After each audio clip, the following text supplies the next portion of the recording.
Today, we're going to be debunking and going over one of the most detrimental thoughts or beliefs that you can have, which is this idea that you are your thoughts or you are your actions, which isn't true. So we're going to talk about why that's not true, why it's detrimental, and how you can fix that, what you can do that's actually helpful. Let's jump in. All right, you guys, so this is going to be a little bit of a different format. So if you are on Spotify or Apple Podcasts, or you're listening through the podcast format, there is video, so feel free to watch that. It should still be just fine. I'm going to be going over just a couple slides to help just visually try and get this across. If you like it, we might keep with this, stay with this format. If not, then we'll go back to the BTF, or the big talking face, whatever you guys want. But we'll be talking about today this illusion of thoughts. Okay, this illusion of behavior that I've heard a lot of, especially in the self-help realm.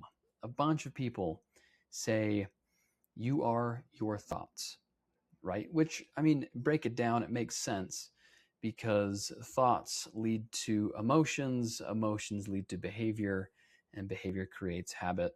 Habit can create kind of the life that you want, right? However, when it comes to working with people who struggle with self-worth, and I think we all do to a certain extent, but particularly like around things like pornography, right? We've talked about this before. I've mentioned how I give a scale of 0 to 100. I ask, on a scale of 0 to 100, where is your sense of worth? Like, where do you feel that's at? And the average answer is probably around 30 for my clients. And that might be true for you too. That might be something that you resonate with, or it might not be. And that's okay. If you have a really high sense of self-worth, then that's obviously that's great. But so we'll be talking about why you're not your behaviors or even your thoughts, and how separating identity from your output unlocks your authentic transformation. It unlocks change. This is the secret right here. Okay. Oh, how do I go next? All right. So we have to first understand this equation, like why we rely on behavior or actions to calculate our human value. Okay, let me move my little face up here. Boop. So first, we have the psychological chain. It's kind of similar to the one I just brought up, right? We have thoughts and feelings. So thoughts instantly trigger emotional chemicals in your body. When we say, I feel, we're literally experiencing physical echoes of mental processing up here, making them feel real and unquestionable. Now, that's the important part. It makes them feel real. That doesn't mean that they're actually reflecting the reality that you live in. Okay, which is why we have issues with things like anxiety and depression. Okay, what is anxiety? Most of the time, it's thinking about something that hasn't happened yet. It's in the future. You could be right here, okay, in my office, just be chilling, super relaxed, at least physically, but you can think yourself into an anxious state. You can even do that right now. Think about something that you're super anxious about, generally, whether that's fear of heights, fear of spiders, fear of snakes, really whatever, right? And you might start getting some sweaty palms, and your heart rate can start to pick up. And there you go. You're now a little bit anxious, even though your physical reality, where you are right now, may not actually present anything to be anxious about, right? But that's up here. Those are your thoughts. So it's literally physical echoes of your mental processing. Once you feel a certain way, your feelings will start to then dictate your behavior. So your emotional cycles drive your actions. Our behavior is merely the dynamic end product of an internal assembly line. But an output does not explain the system's core capacity. Why aren't my arrows working? That's annoying. I gotta click. Boop. There we go. Okay, here's where it all comes together, you guys. Here's the biggest difference. Here's the thing that's going to change. your perspective on this, okay? I've talked about this before, but you are simply a human being. You are not a human doing. If you are a human doing, then yeah, absolutely. Everything that you do, all your thoughts, feelings, behaviors, would dictate who you are as a person. But I hate to break it to you, dude, you're not a human doing. You are a human being. You are the observer. You are the deep consciousness watching the thoughts drift through. You aren't the noisy thoughts themselves. And this is something that we have a hard time believing, or at least feeling. I think up here, like if you think about it logically, it's like, yeah, that does make sense, but feeling that is a different thing. Because we are stuck in this doing trap. We're trained to judge our worth by performance. And this isn't necessarily, I mean, this isn't your fault at all. This is us as a society. This is a societal issue. We base performance, we base worth of other people, the value of other people, on what they do. So when we fail, we label ourselves as the failure instead of the action. So for example, when I think of this, I like vividly think about this event that happened when I was in high school. I played football in high school. This was probably my junior year or my sophomore year. I think it was my sophomore year, actually. But I was playing receiver. Okay, that's the guy that catches the ball, for you guys that don't understand American football. All right. But I was the receiver. The quarterback threw the ball to me, okay?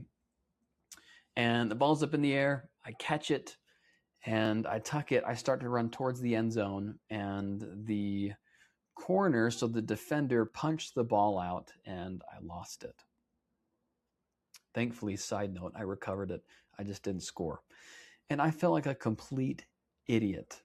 Seriously. I went back and watched the film, and you could hear my coaches say, "Oh my gosh." And so I attributed that to me. I connected that event to me, to who I am as a person. And so I remember after that game, I had like 2 or 3 other dropped passes too. It was a horrible game for me. I remember going back behind the bleachers with my family to just hang out. We set up a blanket, sat down, whatever. And I just started crying. I just started crying because I felt like a total loser. I felt like a total idiot because I was attributing those dropped passes to who I was as a person. My internal dialogue was like, you're a total loser, you're worthless, you're a crappy football player. What are you even doing playing this stupid sport? That was my verbiage, right? Because I was trained to connect my performance to my worth as a person, or to even my worth as a player, right? But that's not true. Your worth is completely whole right now.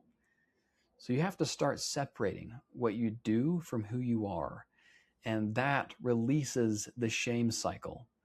Now, don't get me wrong, there's not this like once you do separate this whole idea of you are not your actions, that doesn't mean that when you do something dumb or you make a mistake that you're not going to feel bad, right?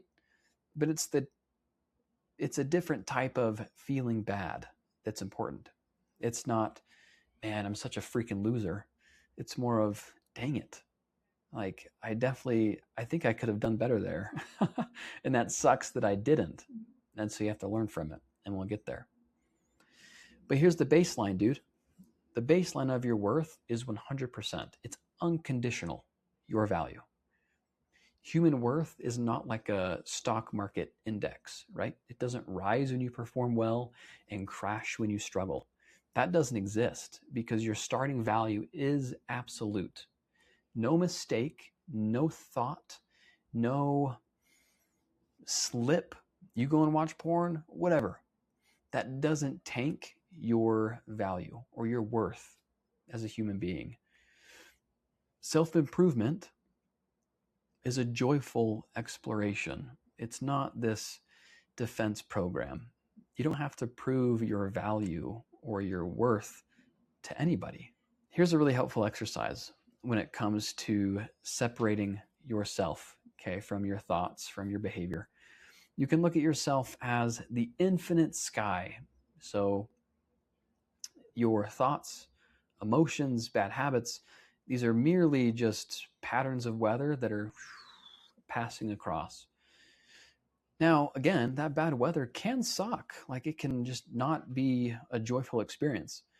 Because if it was, we'd be happy just all the time, right? Once we can separate who we are from what we do and from what we experience. But that's not life. That's not realistic.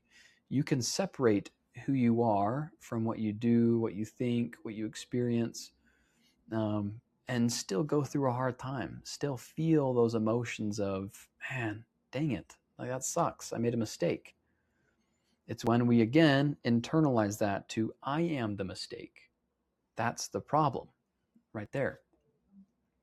So the overall storms, they don't alter space, right? A hurricane might alter the landscape below, but it can't stretch the high sky which it travels, which is you. You are the high sky. You're not this poor little farmhouse that gets mulled over by the storm. Now this part's really important. Observation over reaction. When you do think or you do view yourself as the little farmhouse in this big storm that's just getting mulled over, your cows are getting pulled into the sky, there goes your pig, there goes your sheep, crazy winds, crazy storm, we become reactive. And that's when you start to view yourself as the problem or as your thoughts. Okay, you have to remember that you are the observer, so you can watch this chaotic state from above. You can watch it peak and then also come down and resolve itself without claiming ownership over the existence of what's actually happening. Does that make sense? So, dude, if anything's going to change your life, it's this. A slight shift in perspective needs to happen. This is one of my favorite quotes. This is great. Mistakes cease to feel like character flaws when you realize they are merely data. They are errors of implementation, not evaluations of your soul. And we've talked about this often, right? That every time you make a mistake, like let's say you slip up, you watch porn, you were even 100 days sober, dude, but you made a mistake. Dang it, you slip up. Look at that as a data point. This doesn't tank your worth like the stock market. It doesn't crash. Now, at first, after a slip, it might feel that way, right? It might feel like a total piece of crap. And you'll find your internal dialogue start to go to your default, which your default generally is, I'm worthless. I'm a piece of crap. I am disgusting. I'm a poor husband. I'm a poor father because I did this. And so you got to catch that. Realize, that's not true, because you are not your thoughts. You are not your behavior. You can look at those thoughts as data points, as in, interesting. Okay, I'm having this thought that I'm worthless. Noted. Right? I got it. But you see the difference there. It's, I notice that I'm having this thought. It's not, I am this thought. So the pivot to growth looks something like this. An attached identity would view a failure as, when you fail, the ego translates this into, I am flawed. And it does this to protect your worth. Your ego, all it wants to do is protect your coolness. It wants to make sure that people view you as worthwhile, as worthy, quote unquote, or as valuable, right? So if you look dumb, then other people's opinions might change of you, and that's not good. And so the ego does things like this to protect you, like, I am flawed, to protect your overall worth. I'll back up a little bit. To protect your worth, you suppress the error. Okay, so you refuse to analyze it and you repeat the pattern out of defense. Does that sound familiar? How many times have you slipped up in an addiction, in pornography, and used the same thoughts, had the same thought patterns over and over and over again? I am worthless. I'm a total loser. I'm a poor husband. I'm a poor father. And I am an addict. Any of those sound familiar? So when you decouple your identity, you take yourself away from your thoughts, or in acceptance and commitment therapy verbiage, you defuse, okay, from your thoughts. When you fail, you realize that, okay, what I was doing or that strategy didn't work. When it comes to addiction, when however you tried to fight that urge, maybe that didn't work. And that's okay. And that's free from internal shame. You investigate the mechanics of the event and you alter your strategy with some logic behind it. So you see how different that is? It can still hurt when you realize that strategy, what you did, it didn't work. And so you had a slip. Man, you were doing so good, but you had a slip. That is okay. That's not a problem. That's simply a data point. Now, here's some helpful tools for you. First, you want to notice and name. So you want to start to swap the absolutes, like I am extremely anxious, with, like I mentioned earlier, I am observing an anxious thought pattern, or I notice that I'm starting to feel anxious. And these are great tools to defuse from these sticky thoughts that you have, the sticky thoughts of shame. You then want to look at them like a curious scientist. If you guys see in Project Hail Mary, look at it like you've discovered an amoeba, right? This new organism, I was about to say orgasm, this new organism from this different planet. Look at that like you've discovered something new. When this intrusive thought pops in, treat it like it's an unexpected email. You can look at this even as like a phishing email, right? You ever watch one of those like corporate phishing trainings where they say you have to look really carefully at like the sender email. It might look like Amazon, but the second A is actually an O, and so it's not real. So look at a lot of these thoughts or a lot of these behaviors that you're stuck in as a phishing email. Like, yeah, it may seem real, but is it? Is this actually reflecting my reality, or is this true about me?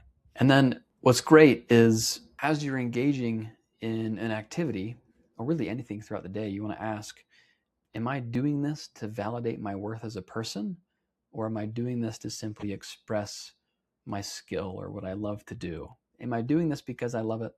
Or am I doing it because I feel like I have something to prove? And we can go more into this later, but this is around creating socially compliant goals, right? Where most people's like New Year's resolutions are all socially compliant. It's, I need to lose weight so I get acceptance from other people. Or I want to make a lot of money so people will view me as successful. Those are generally all socially compliant.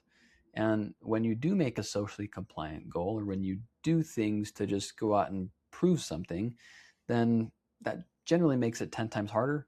And most of the time they fail. And so the goals that normally people do follow through on and that they find fulfillment in are goals based off of their values and really just who they are and what they want out of life. And you don't need to prove that to anybody. So here's a look at the two mindsets, okay, with a couple core concepts. So you can look at mistakes as if you were fused or connected to these thoughts, or if you viewed yourself as your thoughts and behavior. Mistakes would be proof of inherent inadequacy. But you defuse from those, you realize you are not your thoughts or behaviors. You can view mistakes as valuable behavioral feedback. Same thing goes for criticism. When someone criticizes you, it feels like there's an attack on your self-worth. When's the last time you received some criticism? Did that like hurt? Did you get self-defense? Did you have the need to put up your walls and defend yourself? I mean, that's often how I feel when I receive criticism. At least that's my initial feeling. And I try so hard to realize, okay, criticism is good. They're not talking about me as a person. They're simply talking about my behavior or my thoughts, right? And again, when you diffuse from this, you can view criticism as technical data on behavior adjustments, or something that someone can see that you don't, that's in one of your blind spots.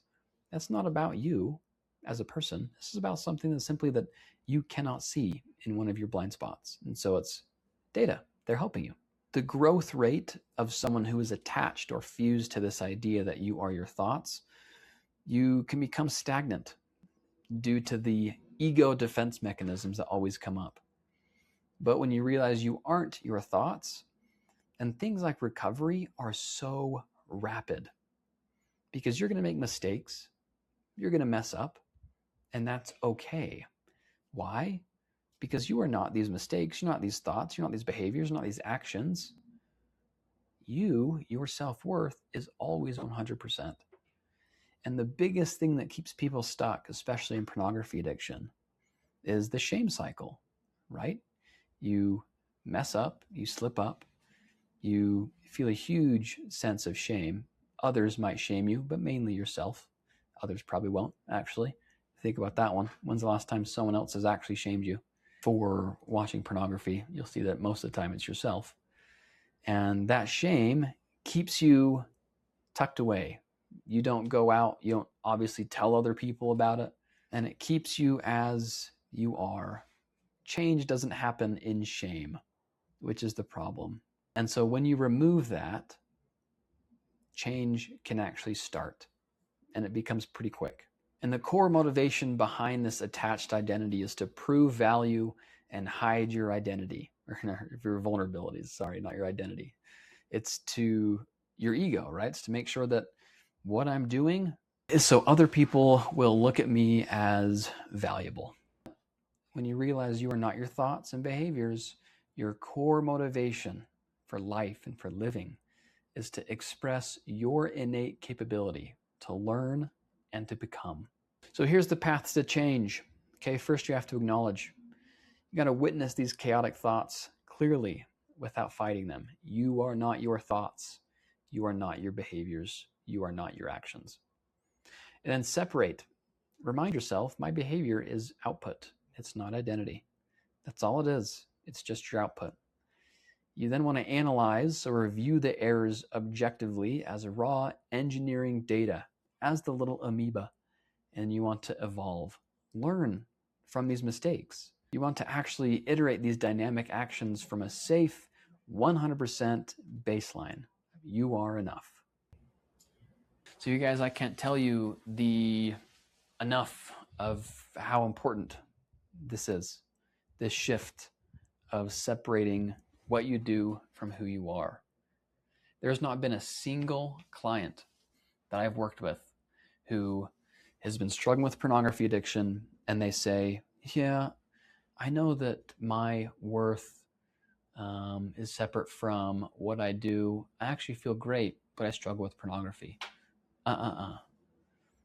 Worth is generally always tied to thoughts, behaviors, and actions, especially when it comes to pornography. And so you've got to learn to separate the two. They are completely different.